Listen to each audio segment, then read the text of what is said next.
further ado, I'm going to go ahead and introduce my assistant coach, who's also pulling double duty this year. So that's how in our coach is. She's my assistant's been my assistant last year. She's an assistant this year, but she's pulling also the freshman duties as well. Coach Mancha.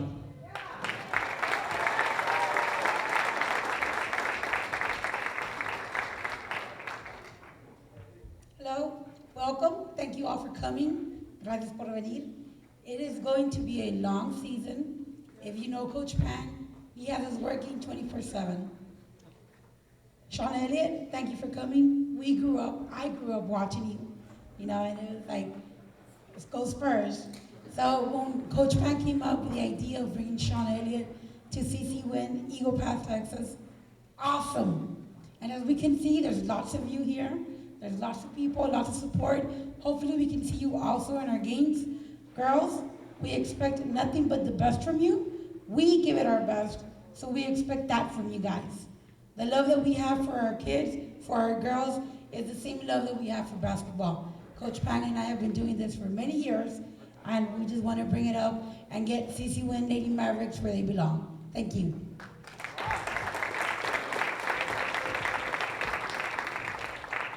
And this year at JV, we have a new coach. He's not new to coaching, but he's new to C.C. Winn, new to the district because he just got hired. Coach Eric Ramos.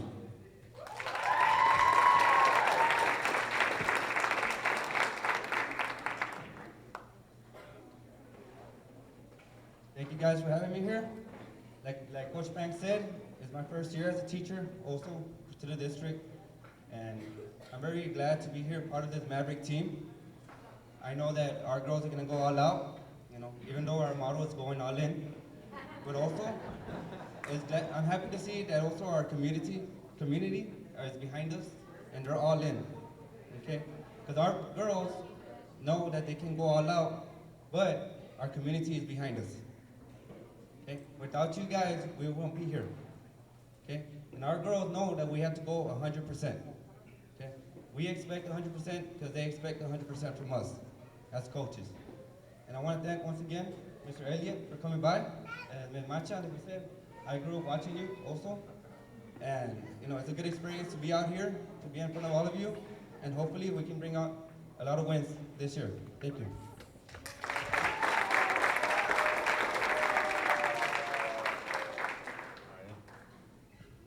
All right, and since our season's barely started, we haven't completely chosen our teams yet. Got about a week to go because we're waiting for some other sports to finish. But we do have some returning lettermen that I'd like for you guys to meet, and I'd like for them to address our younger girls and the crowd as well. We'll go ahead and begin with one of our sophomores in the group, Alisa Lopez.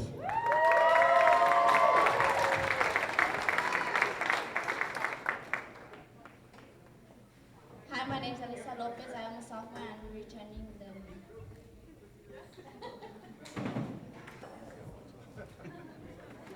That was Alisa Lopez. One of our returning juniors, Ari Ruiz.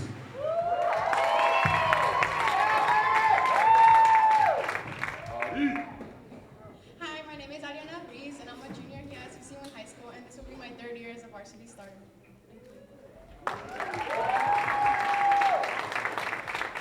Another of our juniors, junior postman, Angie. Hi, my name is Angie Espinosa, and I'm a returner varsity, and this is my 2nd year in varsity. Thank you. Another of our juniors, Taylor Rodriguez. Hello, my name is Taylor, and this is my 2nd year in varsity, and I just wanted to say thank you for being here. And last but not least, one of our seniors, Jennifer Mijares. Hello, my name is Jennifer Mijares. I am a senior and a returning varsity player as well. This evening, I would like to thank our parents, our fans, and Mr. Elliot for coming out and supporting us once again. And our motto this year is all in into us on behalf of the team. It means giving it 110% hard work and dedication. And well, yeah, we'd like to thank y'all and enjoy y'all's evening.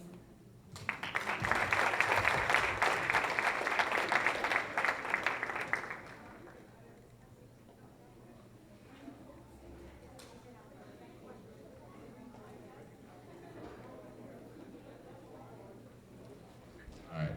While you guys still enjoy your dinner, we have a presentation of our keynote speaker. Okay. You guys have been waiting to hear from him. So I'll go ahead and turn the mic over to David Singh, who also did a lot of work with the Spurs, good friend. And he'll go ahead and introduce Mr. Elliott.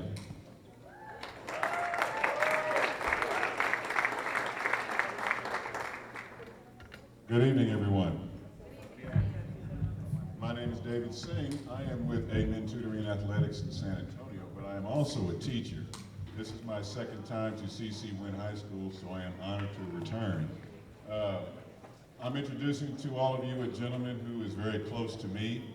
I want to thank the administration for having us out here this evening. And with that being said, Mr. Elliott, or should I say Sean, has a lot of history behind him as a successful athlete, but he's even more of a successful person. And the best thing about him is he loves the community. He loves people and he loves animals. And when he comes before all of you this evening, really listen to his message that he wants to relay to all of you, especially you young ladies, because you can be successful on the court, but we expect you to be even more successful off the court. This gentleman has played a wonderful career in the NBA, and I don't know how many of you remember, but in my opinion, he's the reason why the Spurs won their first title, the Memorial Day Miracle.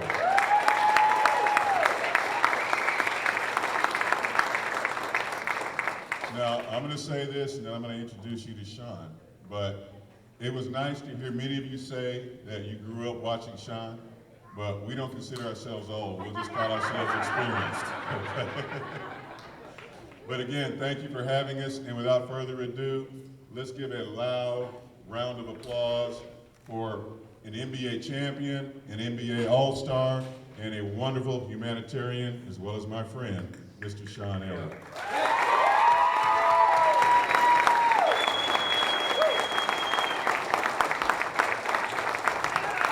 Thank you, thank you. Oh, please sit down, please. Thank you, David, Coach Payne, everybody, the administration, Mr. Diaz, for having me here. You know, I was only supposed to talk for half an hour, and a lot of you, if you watch the Spurs telecast, you know that's hard for me. I tell everybody I'm like the donkey in the movie Shrek. The trick is getting me to shut up.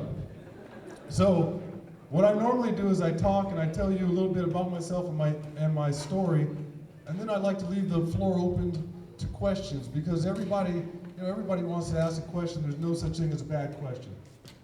So when we drove into Eagle Pass today, it brought back a lot of memories for me, because I came from Tucson, Arizona, really small town, very much like Eagle Pass. It was small back in the day, and I played on my high school freshman team. And my favorite story I have about high school, when I was a freshman, I've been practicing this move, this spin move in the corner. You know, I've been practicing over and over again. I was like, I can't wait to pull this spin move off, because it's gonna be sweet. I'm gonna lay it off the glass, because I couldn't dunk then. I just laid off the glass, and back in the day, we used to slap the glass, and that was like really cool, right? So my first freshman game, I was trapped in the corner. I had two guys on me, and I said, this is it right now. This is a perfect time. I'm gonna pull off my move I've been practicing. So sure enough, I saw the basket, and I made the spin move, and the move worked to perfection. Perfect. Basket was wide open. I went, laid the ball up, slapped the glass, missed the layup. That was number one. Number two, I shot at the wrong basket. Can you imagine? I came down and my friends were looking at me like, what are you doing? Meanwhile, we lost that game, my very first freshman game, by 53 points. So yours truly, right here, shot at the wrong basket and leading his team to a 53-point defeat. my very first freshman game in high school, very first. And I was on a team that went 4-13. We were terrible. We were the worst freshman team in the city. The worst freshman team in the city. Can you imagine that? And this is Friday. Friday at the end of the year, we finished our season. Well, Saturday morning, I had a soccer game. So I'm out playing soccer. The next morning, kid comes in, slide tackles me, and I blow out my ACL. So I just finished a horrible freshman season, and the next day after, I tear my ACL. At that point, I could have easily quit playing basketball. I could have given up. It was already tough enough. I mean, only 2 guys in the history of Tucson, Arizona ever made it to the NBA before me. So what chance did I have? What chance did I have? Coming from a small town, nobody ever scouted us. You know, all the scouts, all the big time scouts in college, they used to drive into Tucson just to get gas on their way to LA. They didn't stop to see basketball talent. It was just a pit stop. So here I am, the skinny, scrawny kid who blew out his knee, and I got to come back from that. So I loved basketball, so that summer, all I did is I worked and I worked and I worked and I worked and I worked on my ball handling and my shooting. And I came back the next year, I had this big, ugly knee brace on, and our freshman team won, our JV team won like 12 games that year, not bad, 13 games. And at the end of the year, the coach moved me up. The only sophomore, he moved up to varsity. The following year, my junior year, I was captain of the all-city team. My senior year, I was captain of the all-state team and a McDonald's All-American.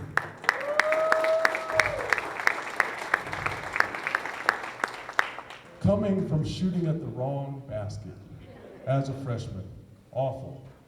Made a complete turnaround from the worst freshman team in the city to the best team in the city in 4 years. I was proud of that. But during that time, I also got recruited to the University of Arizona under Lute Olson. I don't know a lot of you who know who he is. The older people do, the younger people not so much. But yeah, Lute Olson, he's a Hall of Fame coach. So here I was again as a freshman, and I came in with a lot of hoopla, a lot of hype.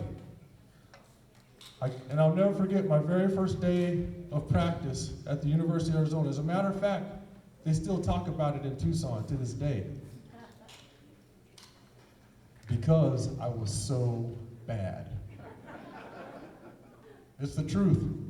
Beginning of practice, I don't know what you guys do for conditioning, but every day in Arizona, we did all kinds of ball handling drills and jump roping for like 5 to 10 minutes before practice started, and that's a long time. And then we had to run this thing called a deep 6. And that was the length of the court 6 times, and we had to run that in 32 seconds. Guess who didn't make it the first try? Guess who didn't make it? I didn't make it. So what happens on a team when one person doesn't make the suicide or doesn't make it? Everybody runs again. So guess what happens next time? 3 or 4 guys miss it because everybody's tired now. So guess what? We gotta run it again. That's right. We ran 4 or 5 of them at the beginning of practice, all because one guy missed the very first one. That guy was me. Then we had a drill. I'll never forget this.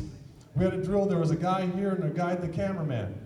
And you had to be in the middle playing pickle. You guys know what pickle is? This guy has the ball. All I gotta do is run over here, and when he tries to pass it to this guy, all I have to do is just get a deflection. Just touch the ball.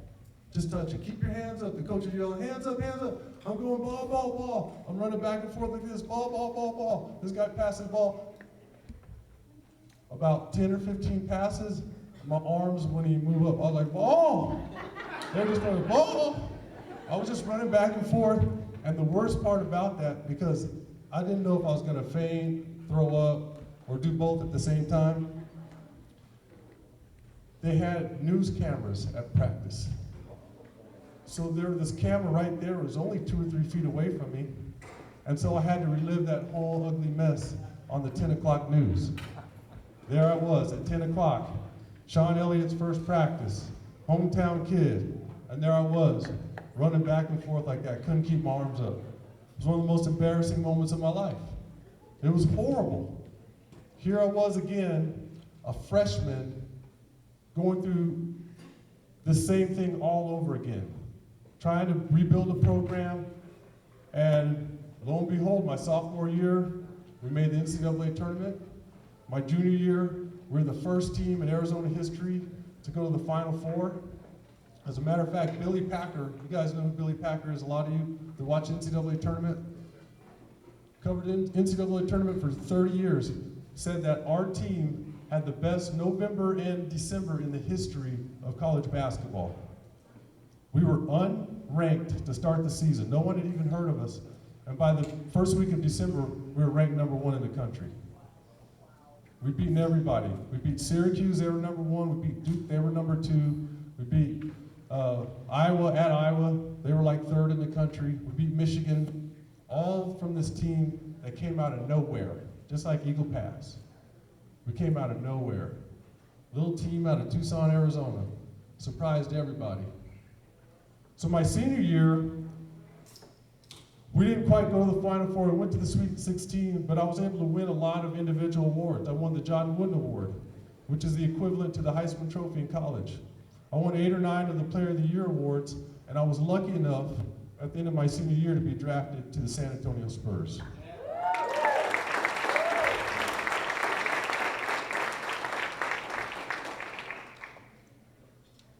But the same thing kind of happened again.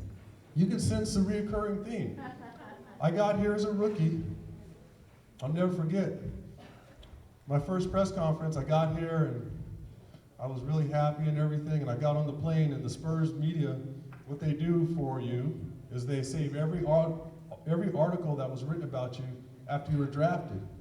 They save them all and they clip them together, and they save all these little notes that people wrote letters to the editor and stuff like that.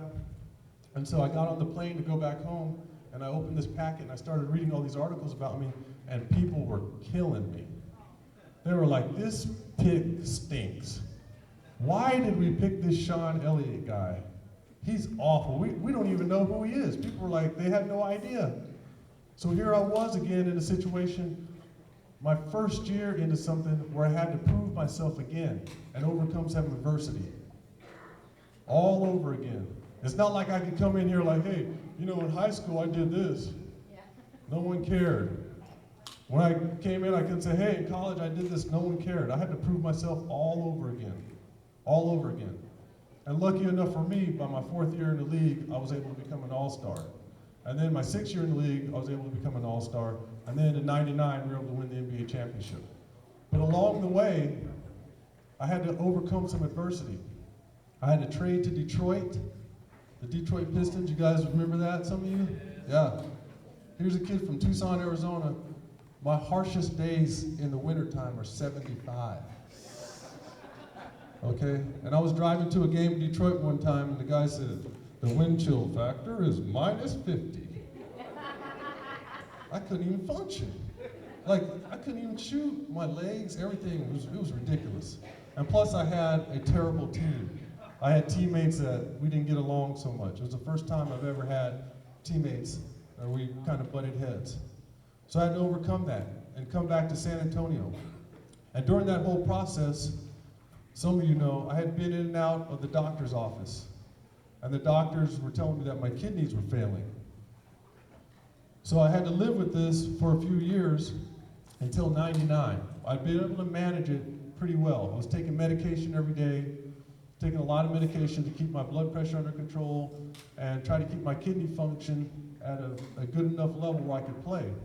Well, during the '99 season, I started to feel a little different. I wasn't myself.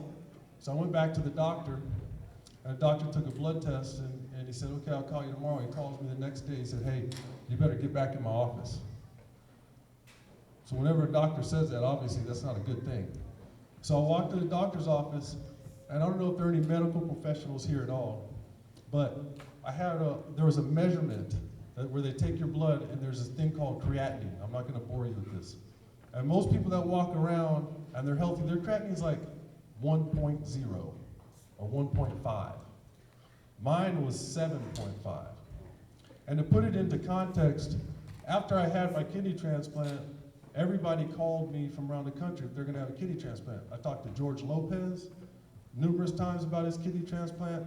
Alonzo Mourning used to call me all the time, and Alonzo Mourning said when his creatinine was at 4.5, he couldn't get out of bed.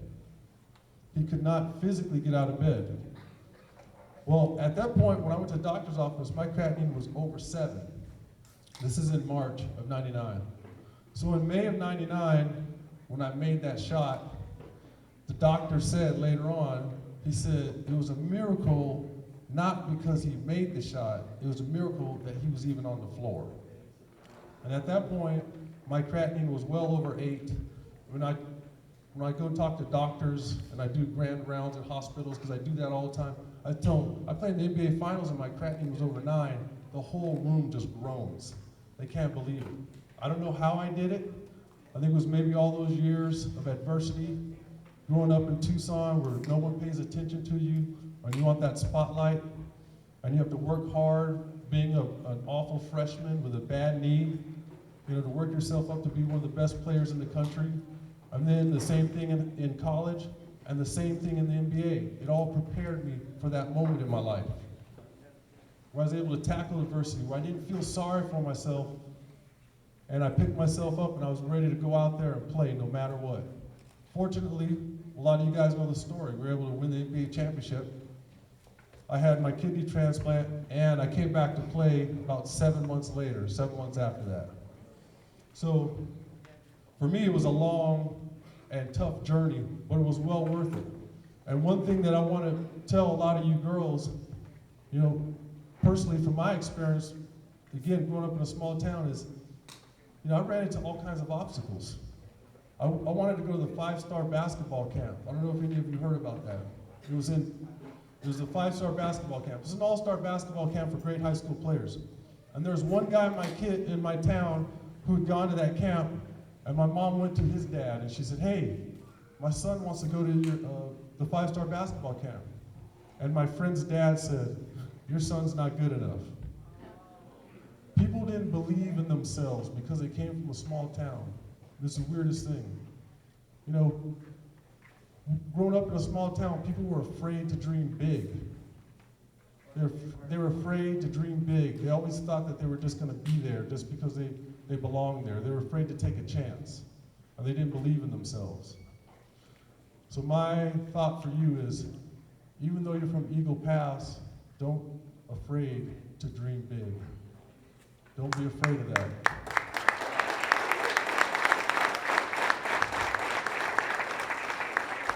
Now, I think where people sell themselves short is they set their goals too low and they reach their goal.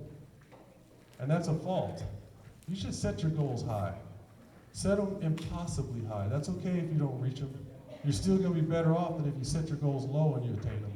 That's for sure. That's for sure. So now, you have a kid who shot at the wrong basket as a freshman in high school, lost by 53 points. Now I have my jersey up in my high school and at my university and at the AT&T Center, and I have the best job in the NBA. I personally think I have the best job because I get to watch a great team play every night in a great organization. I get front row seats, and all I got to do is flap my gums and talk about it. I don't have to go out there and get beat up. That's right, so thank you, I appreciate that. So I enjoy it. So it shows you what you can do. And it shows you what you can do coming from, a small town and even starting off on the wrong foot. Even starting off on the wrong foot. Be patient, work your tail off, and I hope that you girls have a terrific, terrific season. But you gotta earn it. You gotta earn it. And here's from my other talk. I'm sorry, I don't want to keep you all night. Here's from my other talk, because they wanted me to talk about, what it was like growing up. But one of my teamwork talks, and I tell this to people all the time. I've never one time in my life, and if you go to my house, I got a whole wall full of trophies. Okay, I got individual trophies. I got all that. I've never in my life seen somebody win an MVP trophy and pour champagne on their head. I've never seen that. My best times in basketball ever were done because we did something as a team. There's something to be said for, like in my junior year in college, and we won. We beat North Carolina, and we were going to the Final Four. We came in the locker room, and we were almost in tears. Guys were crying. We were yelling at each other. We were hugging. One time, I even thought I was having a heart attack. I was so excited. I've never in my life felt that way about an individual award. Never. When I got the call and they said, hey, you made the All-Star team, I still didn't feel that elation that I felt when we all won to go to the Final Four. And we won the NBA championship. I tell people, we were speaking our own language out there on the court. When that final buzzer went off and we realized that we won the NBA championship, guys were crying, barking, yelling, hugging, sobbing.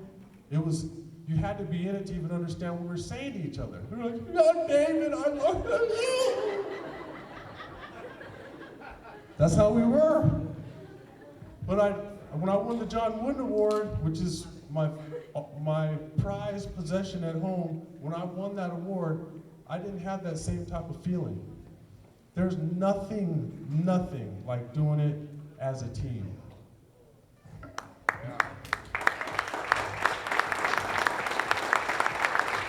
There's absolutely nothing like it.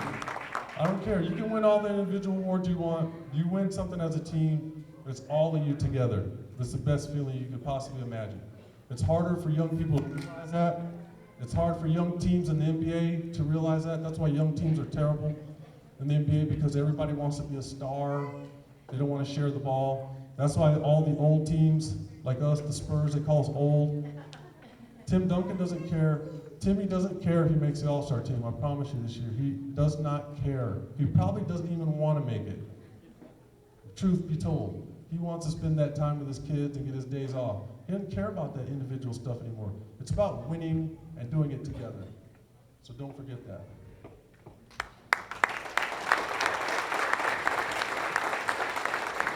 All right, see now, I told you I could talk.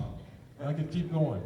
But we have some autographs, and I know that some of you have some questions, so please, shoot. And don't be bashful. Don't be shy. First person, break the ice. There you go.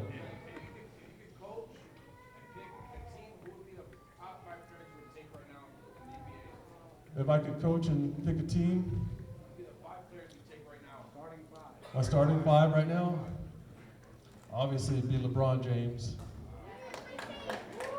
Yeah, I'd have to take LeBron. I would probably take Derrick Rose. I would take Tim Duncan. I'd definitely take Timmy. You know who I would take? I would take Kawhi Leonard.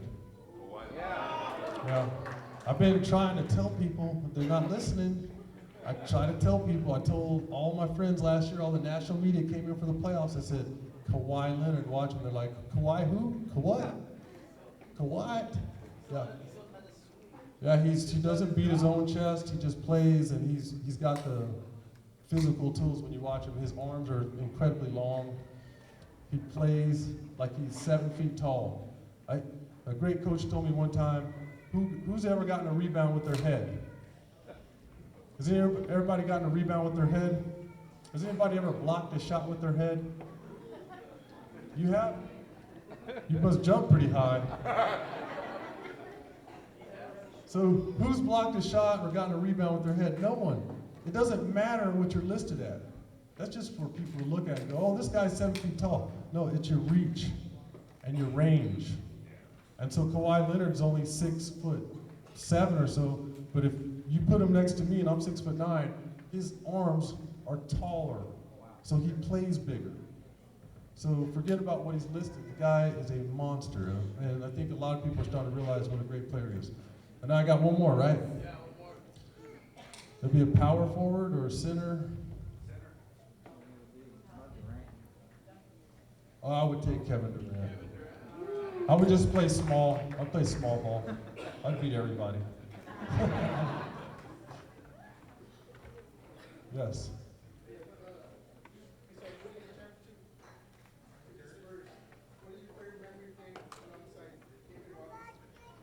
My favorite memories playing alongside David, too many to name. good ones and tough ones, to be honest with you. I mean, Dave and I had some great times together.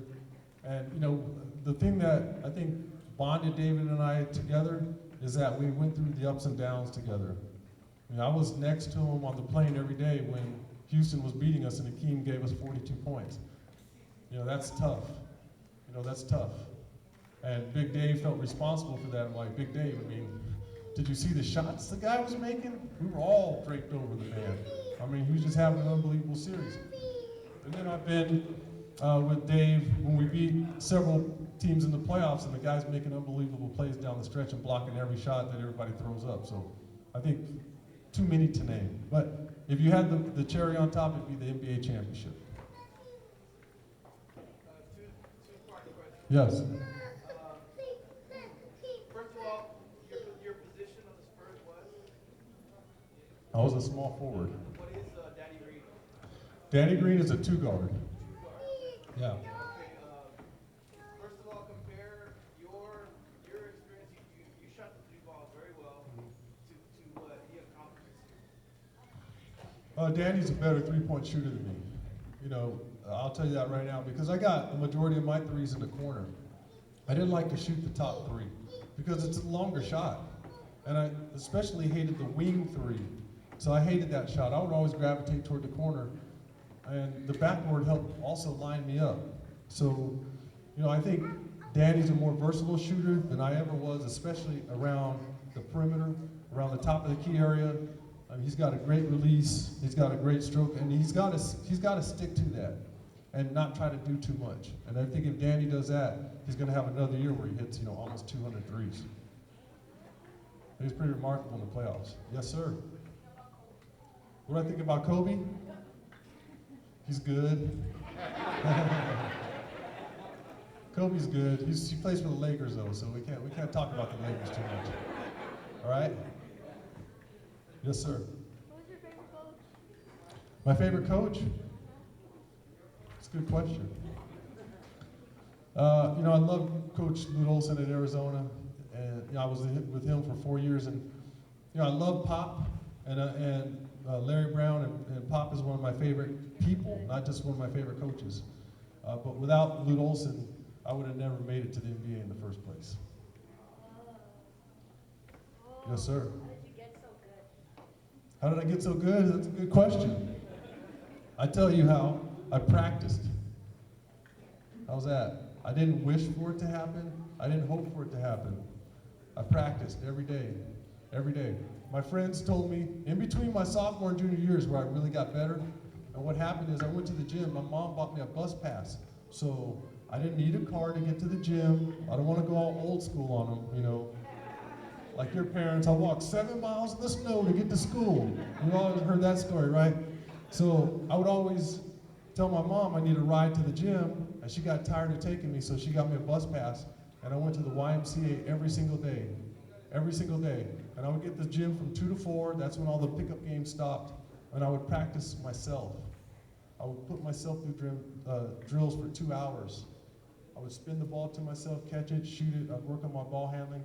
And when I came back my junior year, when I started making shots, everybody's like, what happened to you? It was like it happened overnight, but it didn't happen overnight. It was lots and lots and lots of rehearsals and practices. And that's how you get good. No shortcuts. Yes.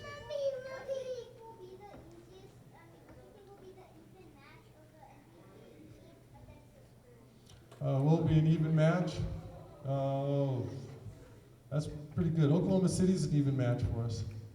They're going to be our toughest competition, I think, in the West. The Clippers, too, are going to be better. And I think Miami. Oh, we can beat them.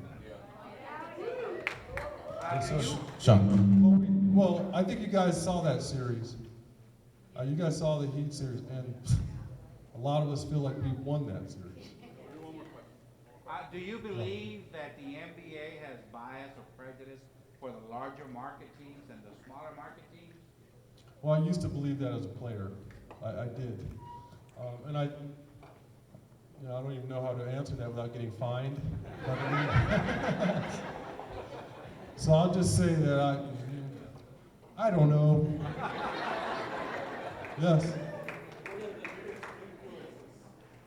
My biggest influences, I love Dr. J was my favorite player.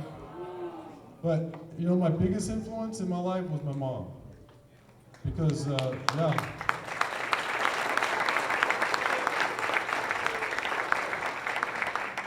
She was always there to support me.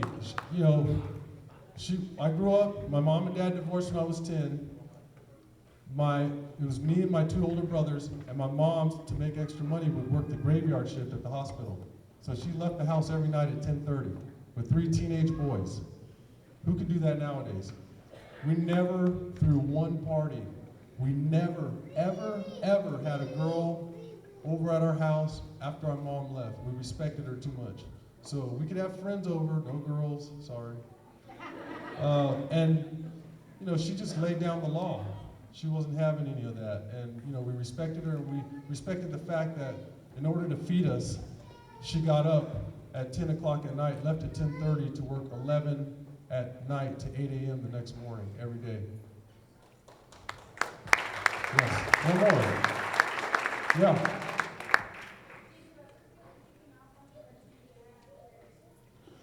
There were lots of times I felt like giving up, not just my freshman year. And actually I got talked out of retirement one time. I was playing for Detroit and I got traded to the Houston Rockets. And I sat in a hotel room for 2 days because the Houston Rockets didn't want to accept the trade because they took a blood sample and they realized that I had kidney failure. And they didn't know how long I was going to play, so they basically said, hey, the trade's no good, we're going to send you back to Detroit. And at that point I told my agent, I said, I am not going back to Detroit. I'm going to retire before I go back there. I'm not going back. And he said, think about it. You know, just calm down, think about it, and see what happens. And thankfully I came back and played, because otherwise, you know, I would have not played from 95 on and missed a, you know, a great time. So there are lots of times in your life where you're going to get down, you feel like you can't do it. You know, I was fortunate at that point that I had great support. All right. Hey, thanks for having me. We'll sign as many autographs as we can. Thanks again, Eagle Pass.